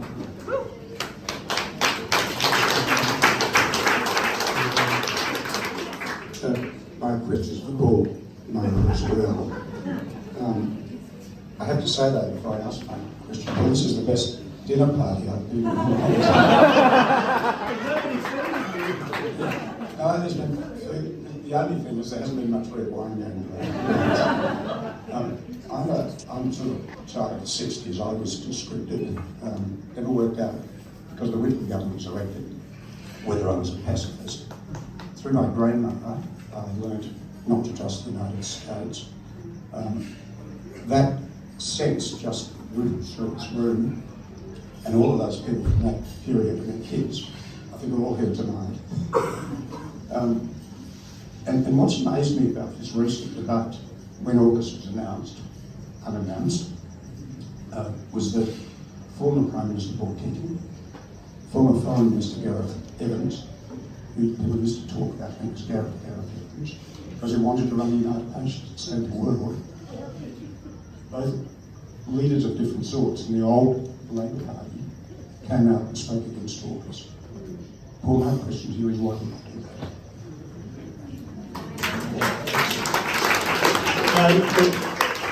That is a really good question, Michael, and I mean, I can't get into their heads necessarily.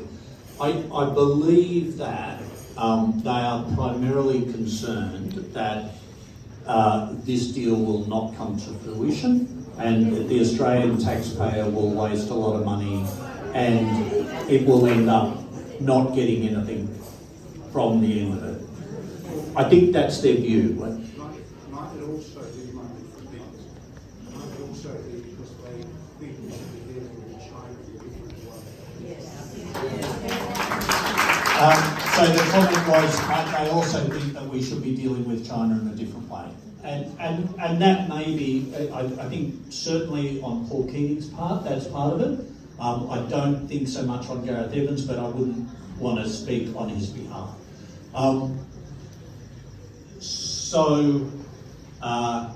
I've got nothing against rock lobster fishermen.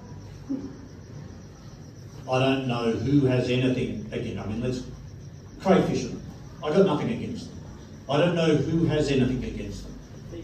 But I know that they were driven towards bankruptcy by a Chinese government that decided to make a political point in Western Australia.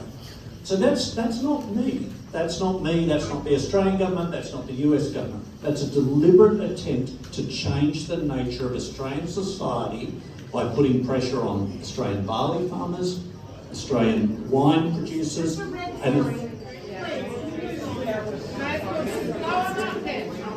I'm not saying he's being rude, it's just look at all of these people. Look at you're being so patient. Louis, hello.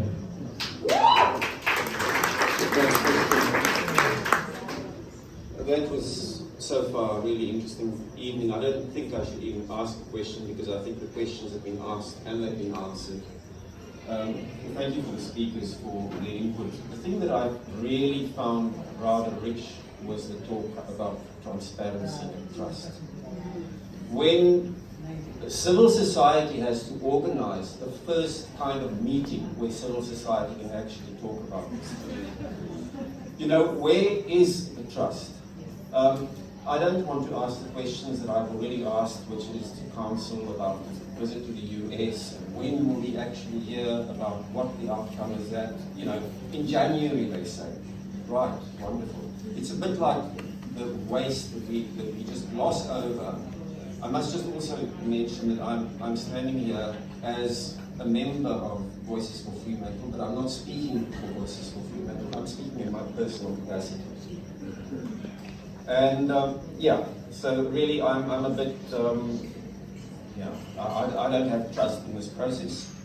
I think we've been swindled and we're spending enormous amounts of money on this swindle.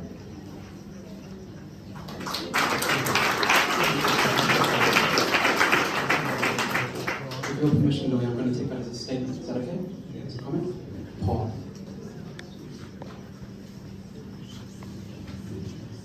Thank you, speakers. I don't think the meeting here is against defence. I don't think the meeting here is against submarines. What we're concerned about is sovereignty and nuclear. Am I right?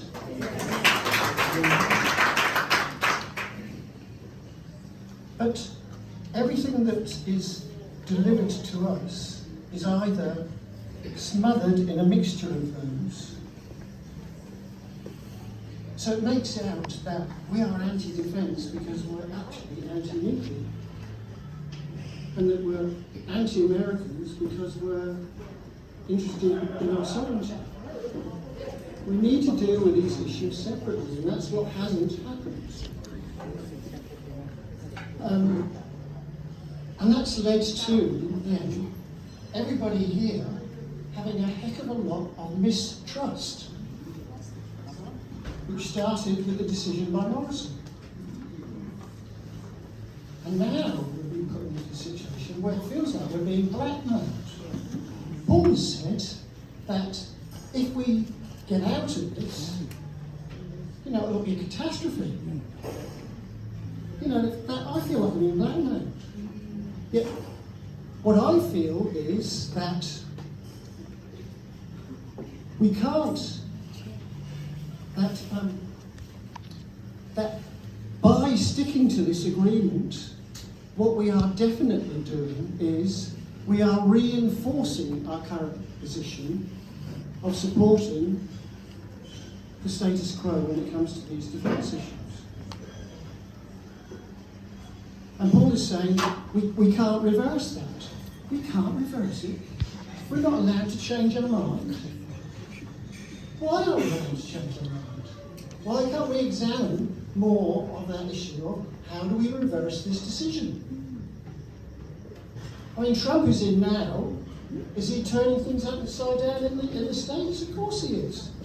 Is anybody saying, no, you can't do that, it's impossible? Nothing's that impossible.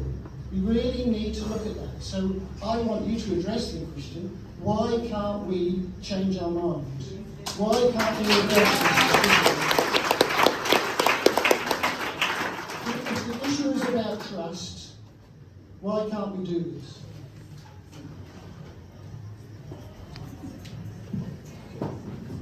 Thanks very much. We can. Absolutely, at any time. We're a sovereign nation. If we decide that this is not the way forward, then that's fine. But understand that we will have said we were going to do something to deter and create a deterrence posture. No, Australia is a country. And we will have failed to do it. Like the French submarine. Right? So this France wasn't failing to establish a deterrence posture. France was saying those submarines aren't actually going to meet our need. Now, and can I just say one little thing, Christina? There's been a lot of discussions about an arms race in the Indo-Pacific. We are building 8 submarines.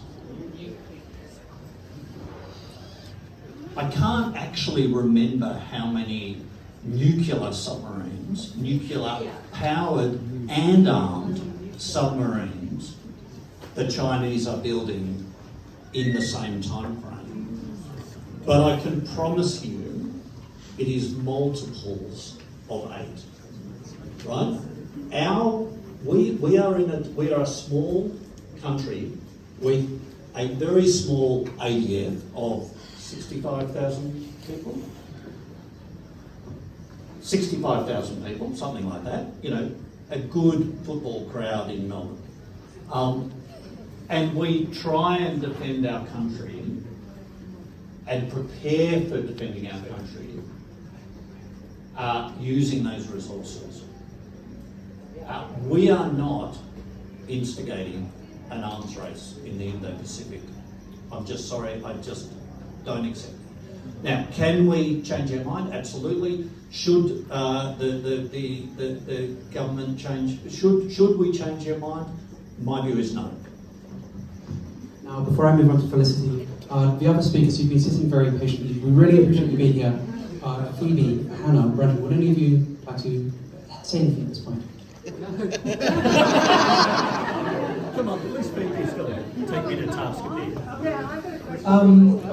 I'll say things I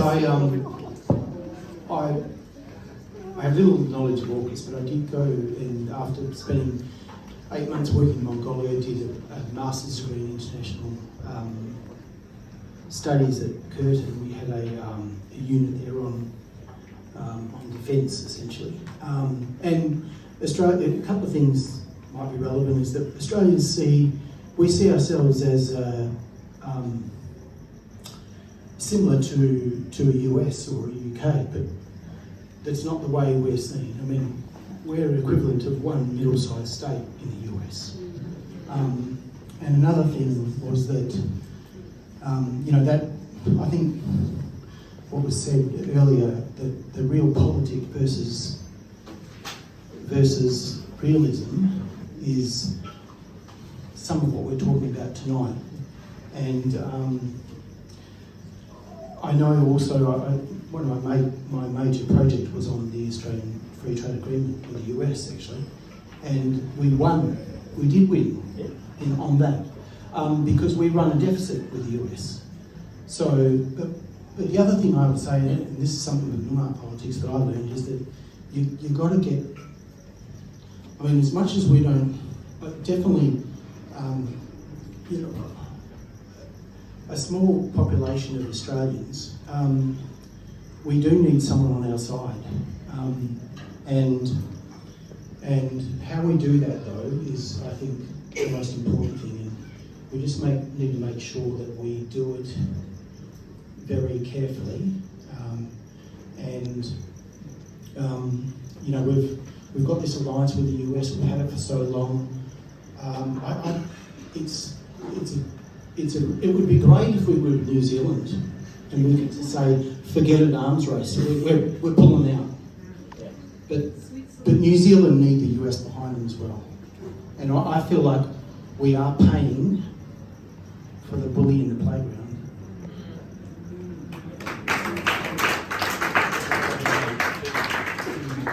I'm going to do something different and ask Paul a question.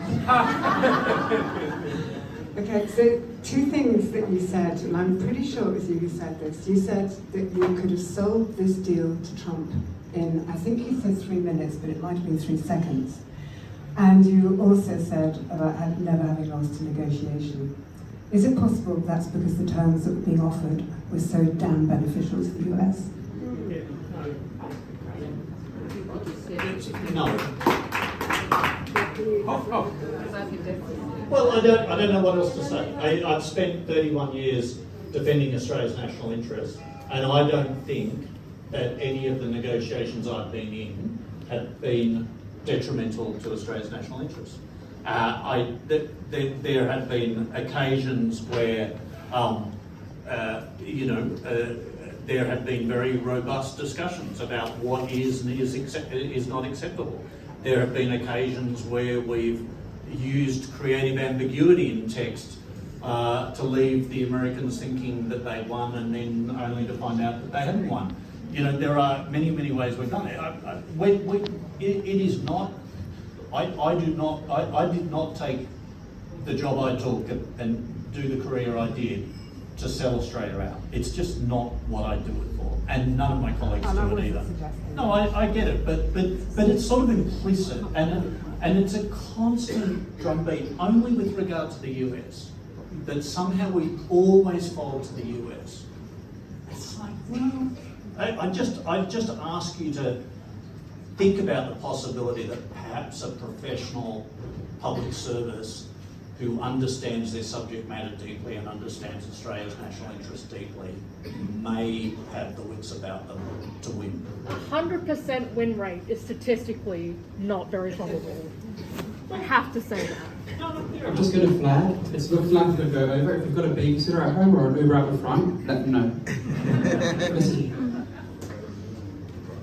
Thank you. I'll try to be really quick. I'd like to start by saying you're doing a great job, Paul. I think it's really hard to defend the indefensible. I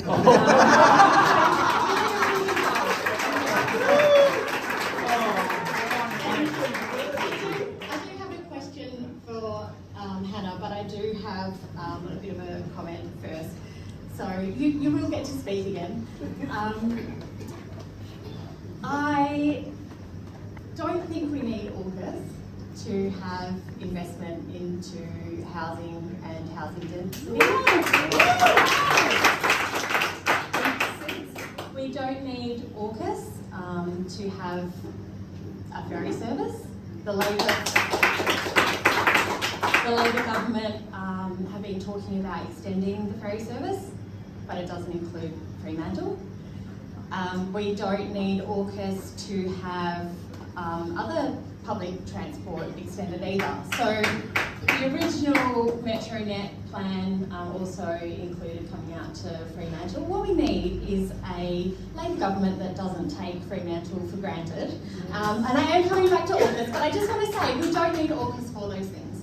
I do have an AUKUS related question for you, Hannah. Let me just pull it up on my phone. So my question is about the health and environmental impacts of a radiation leak from a naval nuclear reactor and the emergency procedures. So I want to know if City of Fremantle or other councils have been advised of the current emergency procedures for visiting nuclear powered submarines. If they're to be towed past Fremantle to Gage Road, and also who's responsible for the clean-up. I think we'd all love to know.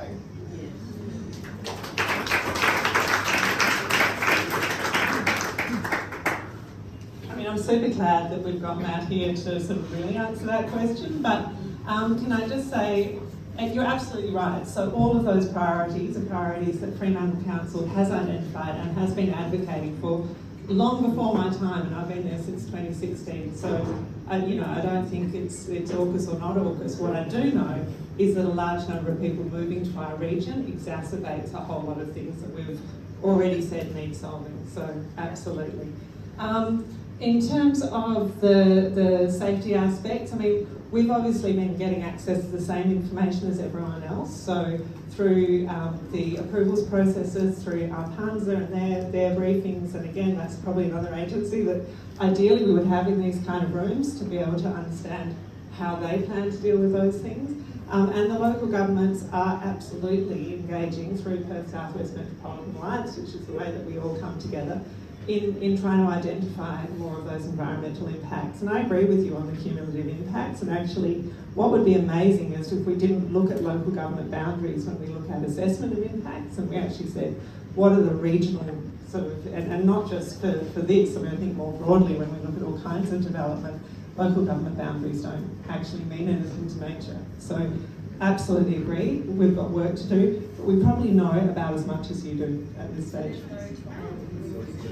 No, I mean, we take, the local government's role in emergency management is recovery. So it's really interesting.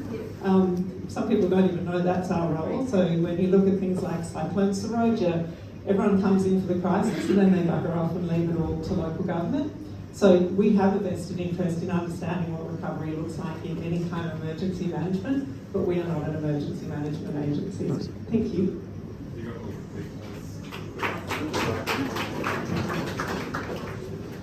This is what's going to happen. Joe Valentine is going to give an example of a clear and concise announcement, and then we're going to have final remarks. I recommend that everybody read Andrew Fowler's book called Nuked. It does explain the French debacle. And this relates back to Fiona's question about trust. I mean, we lost trust totally with the French by pulling out of that agreement. I remember writing to Albo at the time saying, well, you could do a ScoMo about this AUKUS thing. You agreed to it in 24 hours without any consultation with caucus, cabinet, the parliament, the people. You could do a ScoMo and say, no, we're not going to do that. You said we could get out of it, but actually the agreement, as I understand it, gives the United States and the United Kingdom the capacity to withdraw with a year's notice, but it doesn't give Australia that right. Now, how fair is that? Also, I just want to mention one other thing that's coming up, Christian. On December the 19th, there is the special electors meeting in Cockburn to drill down into the junket. Thank you for your report back, Hannah. I found that quite interesting, but we're going to ask a lot more questions in Cockburn. So anybody here who lives in Cockburn, remember that, the 19th of December, we need to ask lots more questions about that junket. It was ratepayers' money, $168,000 of it. Not a lot when you compare it to $368 billion, of course. Also, I want to mention something that Hugh White said. This is Hugh White, who's a defence commentator, not exactly a peacenik, but nobody has mentioned this yet so far tonight. AUKUS has nothing to do with the defence of Australia. Zilch. Nothing. He said AUKUS is about as useful to Australia as a chocolate teapot.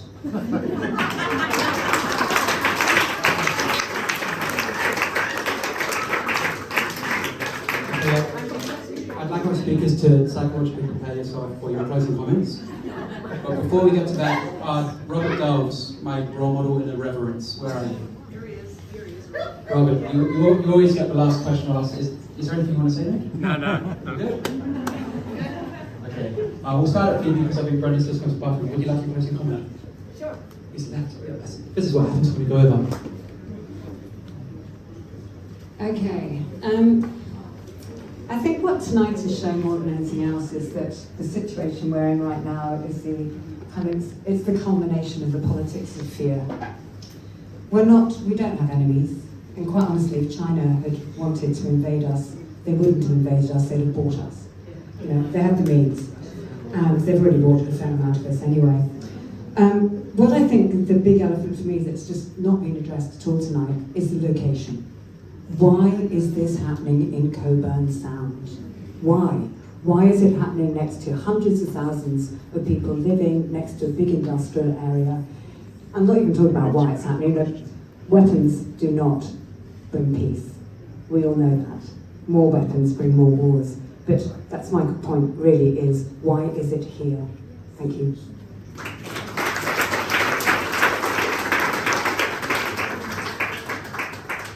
Thanks, Phoebe. I guess I just want to come back to my opening point, which is transparency.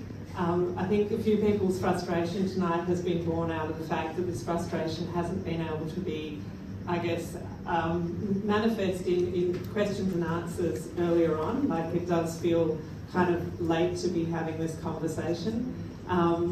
You know, I have advocated for and I will continue to advocate for these conversations. I think it's hugely important that we're able to talk to the people who are much closer to decision makers than, you know, I'm always happy to answer the phone to Fiona Stanley or anyone else, but I won't be able to give her any very good answers on this because it's just not my stuff. And we need to be the ones who facilitate getting the people who can get the answers into the room. And I applaud Freo and our community for being the ones who demands, and Coburn, and everyone who's here, but who creates those spaces where we have the big intellectual difficult discussions, and long may it be so, because, you know, you could all be doing other things with your December night and you're all here. So thank you very much, and let us keep being the conduit to having these discussions.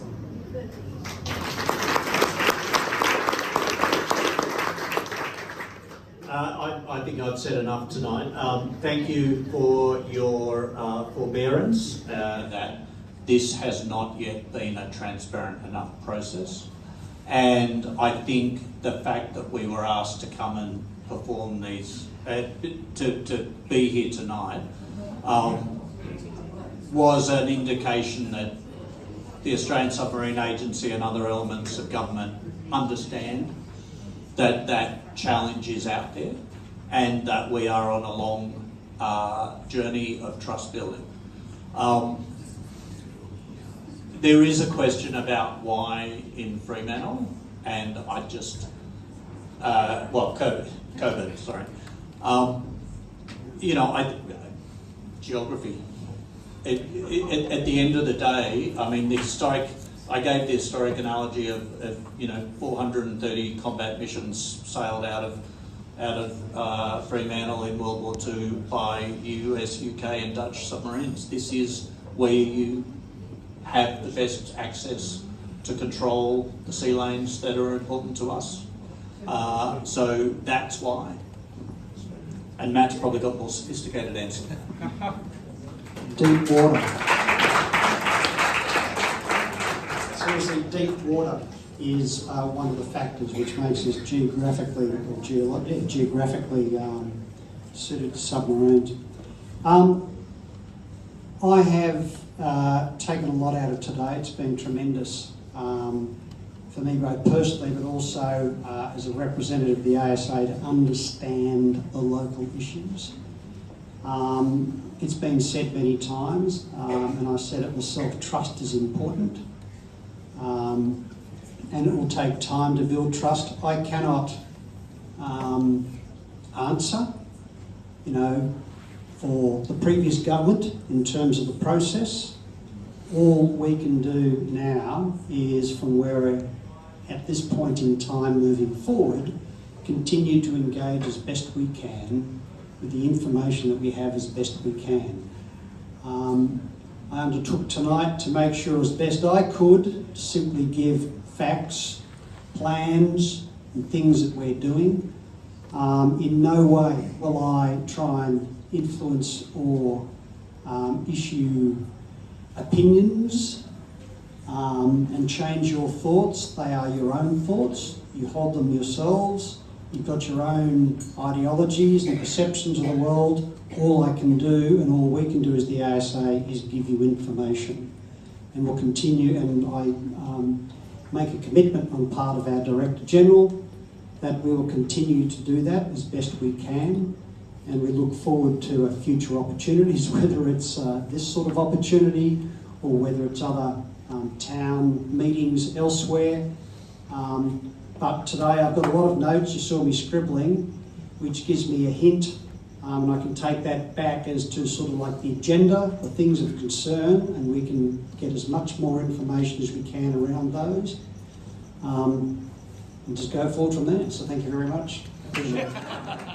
Thank you so much for being here. A round of applause for all of our talks.